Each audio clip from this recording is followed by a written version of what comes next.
গর্ভবতী মায়েরা সাবধান। ২০২৬ সালের প্রথম সূর্যগ্রহণ ১৭/২/২০২৬। এই সময়ে গর্ভবতী মায়েদের করণীয় ও বর্জনীয় জানুন বিস্তারিত। আজকের ভিডিওটি খুবই গুরুত্বপূর্ণ, বিশেষ করে যারা গর্ভবতী মা অথবা যাদের পরিবারে কেউ প্রেগনেন্ট আছেন, কারণ ২০২৬ সালের প্রথম সূর্যগ্রহণ নিয়ে অনেক প্রশ্ন, অনেক ভয় এবং অনেক ভুল ধারণা ছড়িয়ে আছে।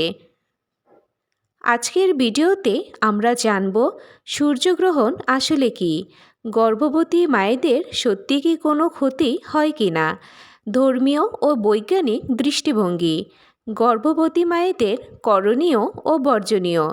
ভিডিওটি শেষ পর্যন্ত দেখবেন, কারণ শেষ অংশে আছে খুবই গুরুত্বপূর্ণ পরামর্শ। হ্যালো এভরিওয়ান, আসসালামু আলাইকুম। আপনাদের সাথে আছি আমি উর্মি আহমেদ তৃষা।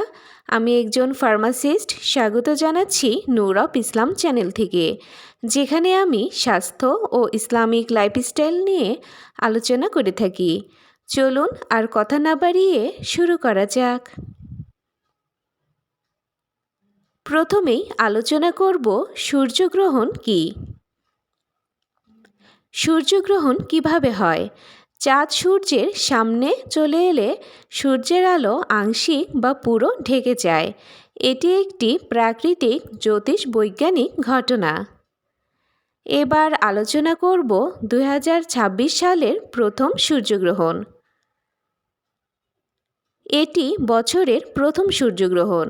পৃথিবীর কিছু অংশ দৃশ্যমান হবে, বাংলাদেশ থেকেও আংশিক দেখা যেতে পারে।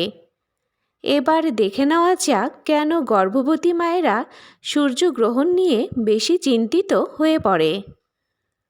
আমাদের সমাজে প্রচলিত বিশ্বাস, সূর্যগ্রহণে বের হলে বেবির ক্ষতি হয়, বেবির শরীরে দাগ পড়ে, গর্ভপাত হতে পারে, বিকলাঙ্গ শিশু জন্মায়। এগুলো আমাদের সমাজে প্রচলিত ধারণা, কিন্তু সব ধারণা কি সত্য? জানব বিস্তারিত। এবার আলোচনা করব বিজ্ঞান কি বলে। আধুনিক বিজ্ঞানে এমন কোনো প্রমাণ নেই যে সূর্যগ্রহণ সরাসরি গর্ভের বেবির ক্ষতি করে। সূর্যগ্রহণ মানেই ক্ষতিকর রশ্মি হঠাৎ বেড়ে যায়, এমনটা নয়।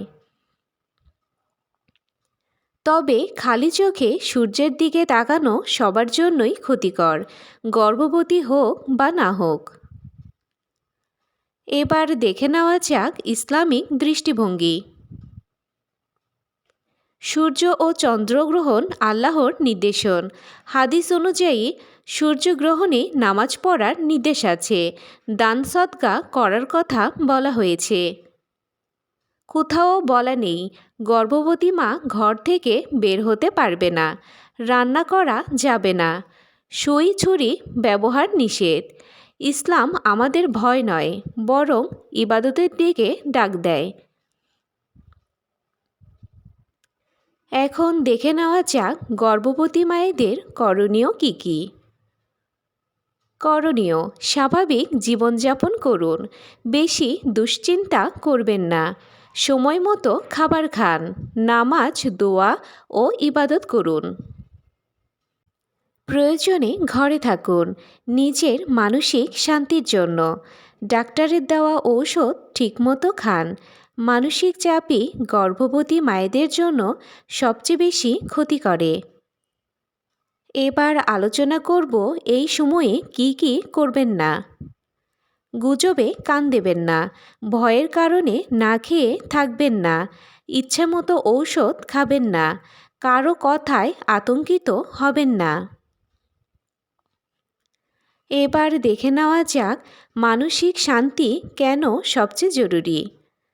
গর্ভাবস্থায় মায়ের মন ভালো থাকলে বেবির গ্রোথ ভালো হয়, হরমোন ব্যালেন্স থাকে। অতিরিক্ত ভয় ব্লাড প্রেশার বাড়তে পারে, ঘুমের সমস্যা তৈরি করে। মনে রাখবেন সূর্যগ্রহণ আল্লাহর সৃষ্টি, ভয় পাওয়ার কিছু নেই। সচেতন থাকুন, গুজব থেকে দূরে থাকুন।